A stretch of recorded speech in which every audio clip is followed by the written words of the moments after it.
আজকে চলে এলাম তোমাদের সামনে লক্ষ্মী পুজোর ভিডিও নিয়ে। খুব বড় একটা আয়োজন করিনি, যতটুকুই করেছি ভাবলাম সেটাই তোমাদের সঙ্গে একটু শেয়ার করে নিই।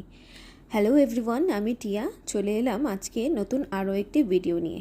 সকাল সকাল উঠে স্নান টান করে নিয়ে শাড়ি পরে নিয়েছিলাম 2 পা ভরে আলতা। তারপর সোজা চলে গিয়েছিলাম ঠাকুর ঘরে লক্ষ্মী পুজোর জোগাড় করতে। পুরো ভিডিওটি তোমাদের সঙ্গে শেয়ার করতে পারিনি, তাই যতটুকু পেরেছি তোমাদের সঙ্গে শেয়ার করছি। আর হ্যাঁ, আমি না খুব ভালো একটা হয়তো আলপনা আঁকতে পারি না, যতটুকু করেছি সেটাই তোমাদের সাথে শেয়ার করছি।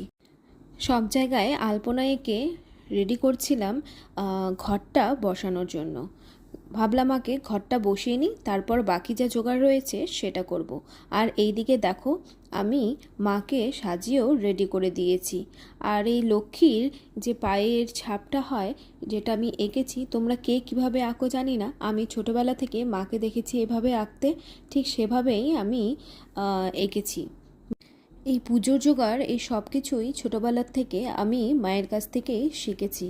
মা যখন সব পুজোর জোগাড় করতো, মায়ের হাতে হাতে সব কিছু রেডি করা, মায়ের পেছন পেছন থাকা, মা কিভাবে কি জোগাড় করছে পুরোটাই মায়ের থেকে শেখা। আমি ছোটোবেলা থেকেই মায়ের সাথে সব রকমের পুজো করা, উপোস থাকা এগুলো করেছি। তাই মায়ের সাথে থেকে যতটা শিখেছি ততটাই আমি রেডি করেছি। জানি না কোথাও কোনো ভুল ত্রুটি রয়েছে কি না। আমি যেভাবে পারি, যেভাবে আমার ঠিক মনে হয়েছে, আমি ঠিক সেভাবেই পুজোর জোগাড় করেছি। আমি ছোটোবেলা থেকে মায়ের সাথে হাতে হাতে এই পুজোর নাড়ু, মোয়া, মুরকি যা যা হয় সব কিছুই মায়ের সাথে জোগাড় করতাম। আমি যা শিখেছি সব কিছুই আমার মায়ের হাত ধরে শিখেছি। লক্ষ্মীরে লইয়া বামে বসি নারায়ণ, করিতেছে নানা কথা সুখে আলা।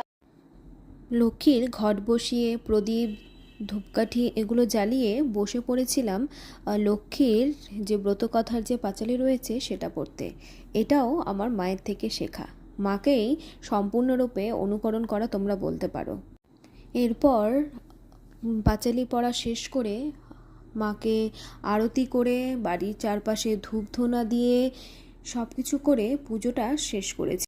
লক্ষ্মী পুজোর দিনটি এভাবেই খুব সুন্দরভাবে কাটিয়েছিলাম। আশা করছি তোমাদের প্রত্যেকেরই লক্ষ্মী পুজোটা খুব ভালো কেটেছে। তোমরা সবাই লক্ষ্মী পুজো কেমন কাটিয়েছো অবশ্যই আমাকে কমেন্টে জানিও।